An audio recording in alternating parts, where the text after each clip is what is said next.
Happy Wednesday, YouTube. Happy Wednesday, everyone. And a twofold topic show tonight because there's news in the world of atheism. Basically, firstly, well, I suppose what do you do when you don't believe in God or the afterlife anymore, and you're grieving? And now this has its own website called Grief Beyond Belief. James, your thoughts? Yes, we people who don't have any kind of faith or any belief in an afterlife do need to be there to support each other, and are always there to support each other in times of grief. But I made a video about this on YouTube quite a while ago. Yes, I know. I realise I've made a video about almost everything. The fact that a couple of years ago, I myself, as an atheist, joined a Facebook page called Prayers for Rebecca. Obviously a Christian Facebook page asking for prayers to help a little girl who had suffered major head injuries, praying for her to recover. Why would I, as an atheist who doesn't believe in the power of prayer or anything like that, join such a page? I did so because I understand that pages such as this, prayers such as this, are for the parents and the family, the people who are affected by the tragedy, much more than they are for the victim of the tragedy. And also, many years ago, I've no idea if he's still even on YouTube, Happy Cabby, an atheist himself, was responding to a video in which an atheist was talking about how wrong it was for people to pray or to offer prayers for an atheist's loved ones. And he actually made the point, dude, are you actually going to walk up to a grieving mother who's praying for her dead son and hold up a copy of the God Delusion and say, God doesn't exist, you're praying to nothing? So,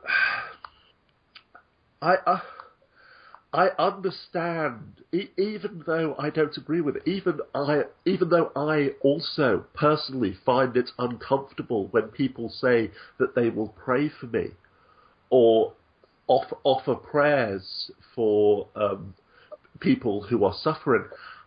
I don't have this same kind of visceral response. And in the comment section of the article, this is exactly the kind of response I was talking about. Someone commenting directly on the creation of an atheist grief support website, Grief Beyond Belief. The title alone is something else. But what a great idea. 4 years ago, my niece and her 8-year-old son were brutally murdered.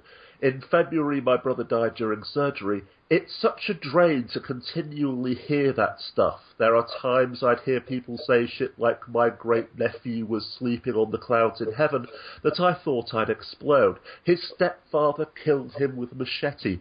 Fuck clouds in heaven. This is something that's needed. Again, referring back to the website.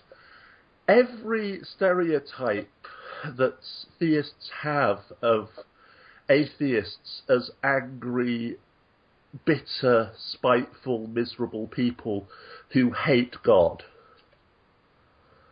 That is the vibe which that comment is giving off. It's just, no, we don't want your prayers. We don't want your sympathy. God doesn't exist. Let us grieve privately in our own heathen baby-eating way. But so again, I can see both sides of it. I, as an atheist myself, I completely understand being made to feel uncomfortable by offers of prayers, etc. But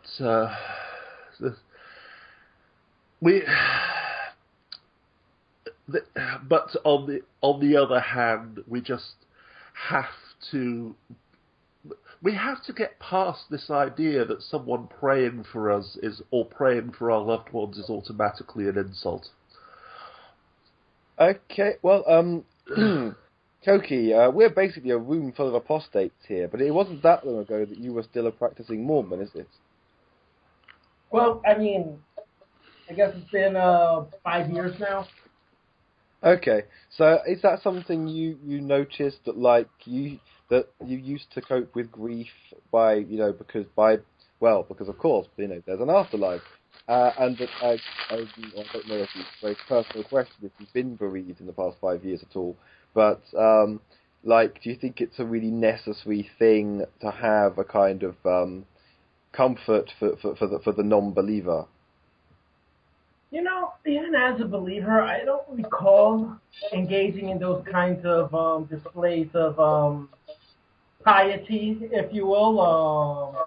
I didn't feel the need to comment on the afterlife, nor did I particularly want to speculate on the afterlife when it involves people dying, because it involves people dying. This is an incredibly sensitive topic for both sides. Which is something that I'm willing to accept that people are not going to be rational about this, because again, when this comes up, hearing "I'll pray for you" or hearing "Don't pray for me," it's very tense either way, because this is, something about grieving. Do I think it's necessary? There's obviously a niche. I don't see any harm. Public relations aside, that comment, it does seem really bitter. At the same time, someone dying tends to make people bitter. I do think that, where I live, saying, roughly translated, you've got to believe in God, is basically the common way of saying that, we should have hope for the future. Or, referring to someone as God-fearing just to mean that they're a good person. It's just so much in the common vernacular. And, you could just say, okay, that's just how you say they're a good person. But it can be really draining, especially in a situation like this. But, again, the opposite is also true if you're going to be pushing away the religious people. When they're talking about the afterlife and prayer. I mean, go on. I was going to say, I guess the trouble with these religious phrases is they do become platitudes as well, and people going through shit hate platitudes. And I know when I'm comforting somebody, try not to use a platitude of any kind. Yeah. I'm just remembering the first time that someone, I guess, brought up death after I don't even know if I was fully deconverted. I don't know when to draw the line, but I was certainly having serious doubts about God. And someone, asked me, please, pray, give this person a blessing now that they've passed. And this wasn't even someone I knew, but just because of my own situation and faith, it was just really trying for me, just because this is when I was first starting to doubt God. And so I suppose that's something else that you might want to consider. Some people, the topic of God can be incredibly frustrating because for the first time in their life, they feel lost. On a personal level as well, Coqui, the fact that you said even when you were a Mormon, even when you weren't doubting your faith, you still didn't like to talk about an afterlife at all because it involved people dying. That was the first alarm bell for me. That was the first signal to me that yes, you had whether you realised it or not, it seems that you did have doubts about your faith from day one. If the whole point of an afterlife is supposed to be to comfort people during death, if you don't want to talk about an afterlife because it involves death, then perhaps there's a problem there. But, maybe that was a manifestation of doubt. I just mean, it involves a lot of sensitive feelings, and just like you wouldn't want to politicize someone's death, I didn't feel it was good to use a religious affair. You are also separated from them. If they're in heaven, they're still not with you. You are separated from them, even if it's only temporary in your views. Obviously, people with a strong faith do still go through grief. I'm going to say on the point of the kind of hostility. When I was a fundraiser for Oxfam, there was a woman at the door, and she made one remark because her sister had died from a form of cancer within the past few weeks. And she said something like, "You're lucky that it's Oxfam. If you'd been cancer research, I'd have slammed the door in your face." And so, no actual rational reason to hate people collecting for cancer research, just the anger of someone who's lost their sister and having to blame somebody. It just came to mind. This is the point, though. The bitterness, the anger, the "there is no God" response. Fuck clouds in heaven. I do wonder how much of this is related to deconversion, because even though I tried to be a Christian when I was a teenager, the fact is that I have never believed. I can't believe in an afterlife. I can't believe in a God. I just have a real problem with unfalsifiable beliefs of any kind. Again, discussed this in a couple of videos. But, so again, how much of this bitterness is not so much... I think you touched on this point, Alex. You've been brought up to believe it, and then you've been brought up to believe it, or you convinced yourself you believe it, or you did genuinely believe it, but then, oh my God, no, it's a lie. So then it's not so much the grief or the death, you are lashing out against the lie. Again, Korean film, Secret Sunshine. A widow takes her son to move to a new town shortly after her husband, the boy's father's death, to which the boy is kidnapped and murdered. Obviously, she is utterly devastated by this. In her grief, Christians prey upon her, really. They're kind of ambulance chasers in a way. It's quite. I found it quite disgusting the way that. But no, they were genuinely trying to reach out to her. They honestly believed that they were doing the right thing. And then there's just this scene. She's sitting in the circle at church, or the church group, with this unbelievably sickening smile on her face, talking about how, yes, she was so devastated, but now that she's found the love of the Lord. And you can see she's trying so hard to convince herself that her son is in heaven, that she forgives the man who murdered him, and so forth. But then... after it's turned out, she goes to visit the murderer in prison to forgive him. He's converted to Christianity as well and says that God has forgiven him. To which, fuck this shit. And to which now she's turns against Christianity as well. Even sabotages a kind of prayer rally. They're supposed to be playing Amazing Grace or some of the Christian music and she just plays a song which screams lies, lies, lies. Coqui, do you have anything to add? Well, yeah, I hadn't finished this thought. Not because I was interrupted, or maybe I was, I don't remember, it just sort of my mind left me, but when my friend did ask me, and this was when I was still kind of in the process of deconverting, where, I was just frustrated with God, asked me to pray for someone who had died that I didn't even know, but I was just frustrated with God at the time.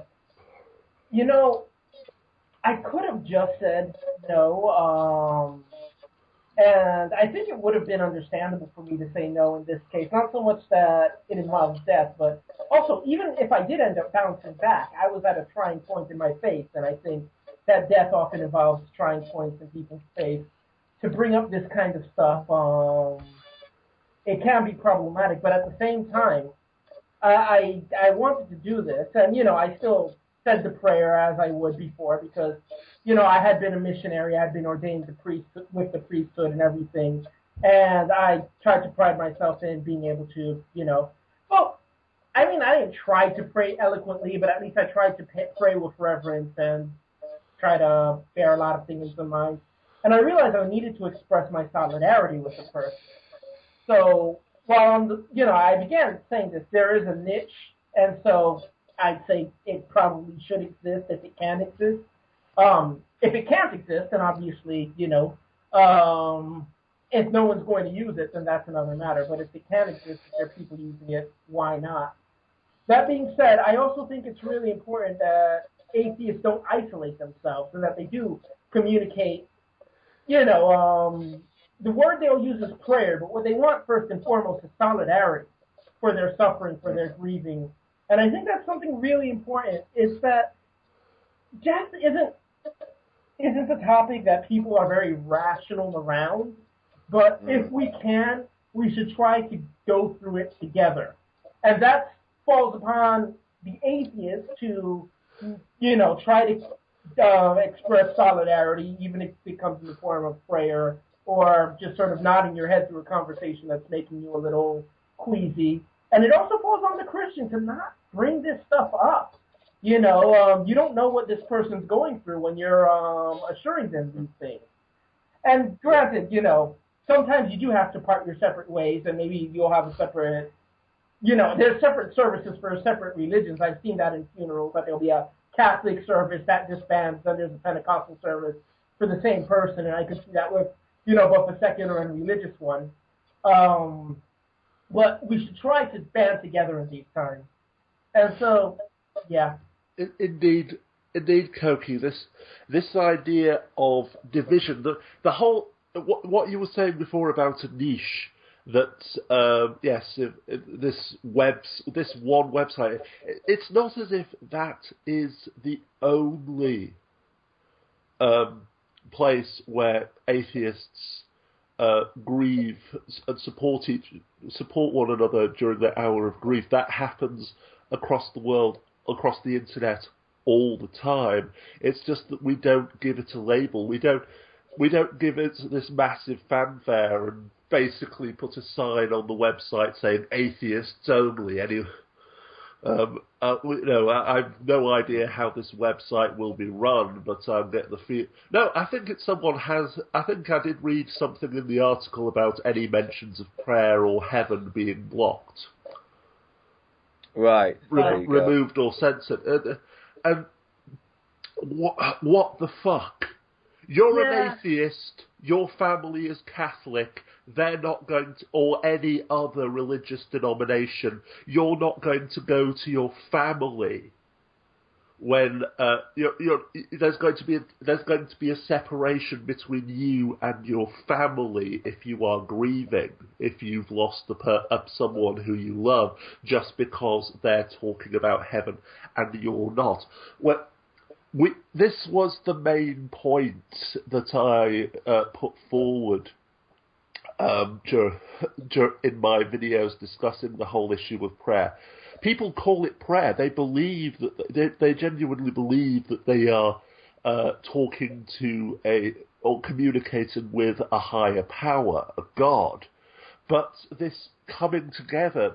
It is the community aspect of it, as you said, Coqui, which is the fundamental basis of it. Even as atheists, when we're in moments of grief, or when someone who we love is dying, what do? We close our eyes, we bow our heads, we clasp our hands together, and say, "Please, please, let her live." Who are we talking to? We're not talking to anyone specifically. We're just begging the universe, for lack of a better term, begging the fates. It's just that theists do happen to believe that there is a God who may or may not listen. Yeah, I think that it's important to be accommodating. Not just for atheists to be accommodating to theists, but theists to be accommodating to atheists, and for interfaith purposes as well. To try to. I mean, I can understand the need to want to have a Catholic ceremony and then a Pentecostal ceremony and then an atheist ceremony, but ideally, I'd like to imagine we can hit some sort of forum that we could all grieve together without saying things that would alienate one another. Exactly, and not only that, but what the point I made before, being told that someone is praying for me is not automatically an insult. I do completely agree. This kind of interfaith, just everyone just being careful, not assuming that the other person is of exactly the same faith and what have you. But yes, at the same time, not throwing a fucking bitch fit just because someone said he's in the cloud, he's sleeping on the clouds now in heaven. He was murdered with a machete.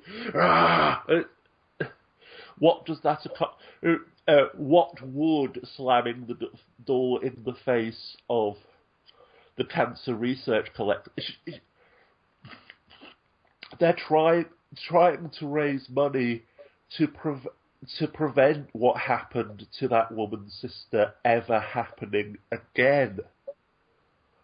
In a time like that, she should have welcomed Cancer Research to give a donation in her sister's memory, in her honour, but instead she was just so full of rage, just blaming anyone with the name cancer in the title. Fuck you, people born in July! Well, grief, I'm sure we will all agree, is a very complicated thing. We've touched upon, a sense of, the idea of unity, that we shouldn't be divided over things like whether you're a theist or what kind of theist you are, and so on. The second topic, and they're both linked down in the description, of course, is it transpires, once upon a time it might have been that most Americans would say, son, daughter, you can't bring a black person home, or son, daughter, you better not be gay, or what have you. But actually, while those sorts of bigotries do still exist, now, in current America, they're most likely to say, bring anybody home but an atheist. We don't want, I don't want an atheist for an in-law. I don't want my son or daughter bringing home an atheist partner. Guess who's coming to dinner? A non-believer. Now, I knew that in certain parts of America it was very hard to be an atheist. In a way, I may surprise you here, I like it because it shows that other forms of bigotry have gone down, and now we're left with the whole atheist being the least trusted group in the United States thing. To the point where there are parts of America where you might actually phone a helpline from a billboard, and some Christians might try and get the billboard moved. Talking to someone who's like you. James, your thoughts? Yes, atheists, to be atheist in America, it's a strange state of affairs, because on the one hand, the overwhelming majority of atheists are white and well off in the US. People talk about how the overwhelming majority of criminals in American prisons are theists, that's largely because the overwhelming majority of people in American prisons are African American, Hispanic, or Latino, who are much more likely to be religious, precisely because they are far more likely to be poor and undereducated. So we have a strange clash of privilege and lack of privilege. Again, the most fundamentalist Christian creationist states in the US are also the states with the lowest rates of literacy and education. So this idea of atheist as evolutionist, atheist as liberal, atheist just basically being a code word for wishy-washy, lefty, liberal, socialist, pinko, culturally Marxist, feminazi, Muslim, Obama voting, comedy fact. It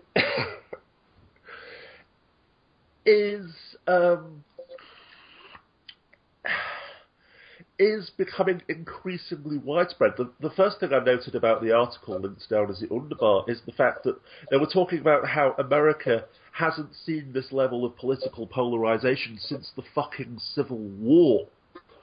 That America has never... Only when people were literally killing each other over politics and over the future of the country has the country ever been this divided, politically, socially, culturally. So yes, we have this strange Schrodinger's cat state of atheists being both the most privileged in society, in American society, but at the same time the most oppressed, the most feared, the most suspected, or at least among them all. Excuse me for that.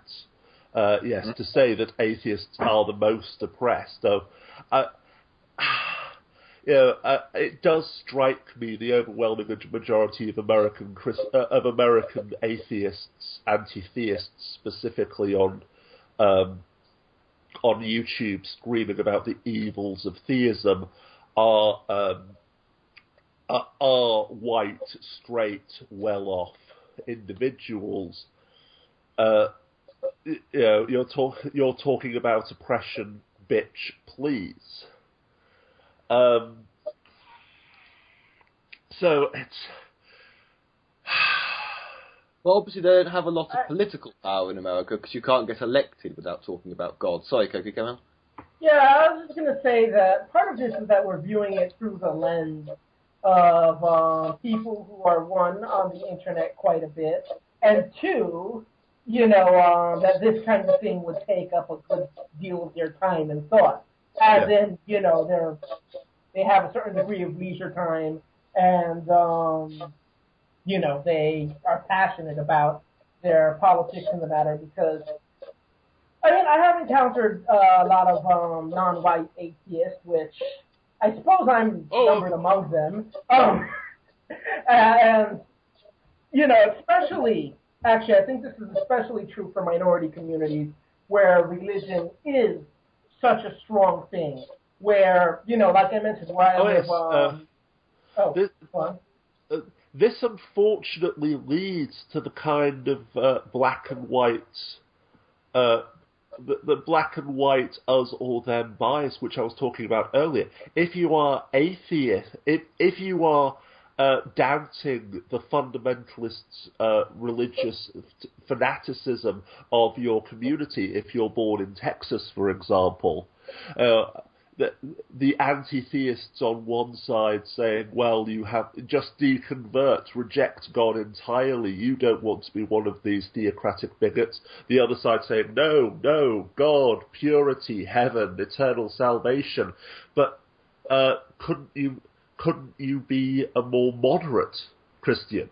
The answer is yes, but again, we're talking about the polarization of America here. it's not even necessarily atheist versus theist, but fundamentalist Christian versus anti-theist, which is basically the lifeblood of YouTube. Yeah. And that's very polarized, especially if you live in a kind of community where God is absolutely everywhere. The moment you start to doubt it, you are going to absolutely hate hearing it because you're going to hear it all the time. You know, for example, in Puerto Rico, if you're going to live here, you better love hot weather, because if you don't, even if you're kind of meh about it, it's going to be that much worse living in a place where it's constantly there. And, I don't know the numbers about presence of atheists in minority communities, and, I don't even know how accurate some kind of reports should be, if you have to be out and profess this kind of thing. But I suppose a big factor in this, and we're even seeing this within the LGBT community, shockingly enough. Like, a lot of them are, as a lot of religions are becoming more liberal, a lot of, gays, lesbians, bisexuals, transsexuals, gender queer, and so on, hold on to their spiritual beliefs. And they'll still adopt that same sort of vernacular of, you have to have faith. It's important that you hold on to your faith. And, at the same time, you're going to have other people in that same community that religion has been hostile towards them. And the thing is that when faith is your hope, when you equate a belief in God with being a good person, because that's just a common thing in the language here, when you equate believing God as having a better tomorrow, then when you think about your daughter, your son, coming home with an atheist, you're thinking about someone who categorically rejects everything. And it's largely a semantic thing, because, someone could not believe in God and still be a good person. Someone could not believe in God and still have hope. But because you have your language built around it, because you have your community built around it, this person, more so than a Republican or a Democrat, more so than them being gay or trans, more so than any other divisive issue, the fact that you have your entire community built around one concept, or your entire language built around this belief in God, then an atheist is going to, just hearing atheist is going to appear as an extreme outsider. And this is largely because, I guess, both a lack of visibility and also where the visibility is coming from, people are pretty hostile. And, a lot of the people, if they actually got to know atheists, it's like, oh yeah, actually it was kind of silly of me to equate belief in God with good person. Oh yeah, it was kind of silly of me to equate belief in God and hope. It's like, oh, this person's still hopeful and good and all that other stuff. But, in these kind of surveys, all they hear is atheists. They're not meeting an atheist or having a conversation with an atheist and then being asked, so if you met an atheist like this person, if that was who your son or daughter was going to marry, would you be okay with it? Does that make sense? Oh, yes. Yeah. Basically, Coqui, you've said what I was going to say. Yeah, you talk about the language, the culture, the language being a reflection of the culture. It all basically comes down to the polarization. Atheists are constantly accused of worshipping Satan because, according to many, if not most, denominations of Christianity, either you accept Jesus or you're serving Satan. There is no in between. The fact that we don't believe in God, the fact that we don't believe in Satan is irrelevant. If we do not devote ourselves to Jesus Christ, then we are serving Satan whether we know it or not.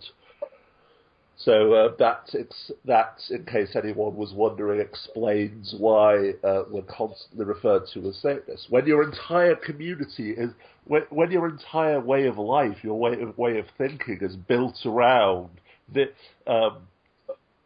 concept that this is good and anything that is not to this is automatically bad, then obviously atheist is going to be your worst nightmare. It is just it is just another example of the polarization, Democrat or Republican. They have far more in common than not. What was it someone said about Mitt Romney? Do voters who are voting do the people who are voting for Mitt Romney because they want anyone other than Obama realise that Mitt Romney might as well be Obama on everything from warfare to welfare? The policies are the same, but the divisions between them, the lines in the sand, have been cut so deep and grown into such vast chasms. Creation. At the end of the day, it's all about power. It's all about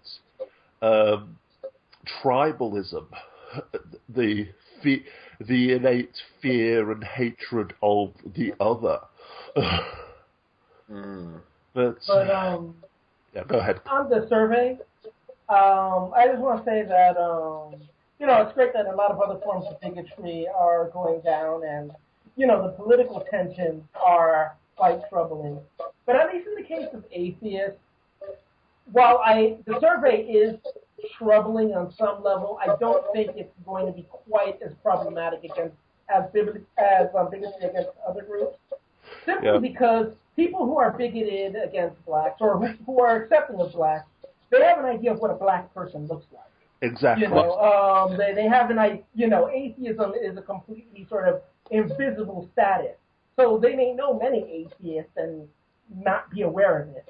I'd like to think that a lot of these people who said they would not accept it, if it actually happened, if they actually met this person, they would. At least I don't think it translates to that much hostility. And I don't think atheists are victims to that much violence, so... No, but they're very high suicide rates, aren't they? In America, the group most likely to commit suicide.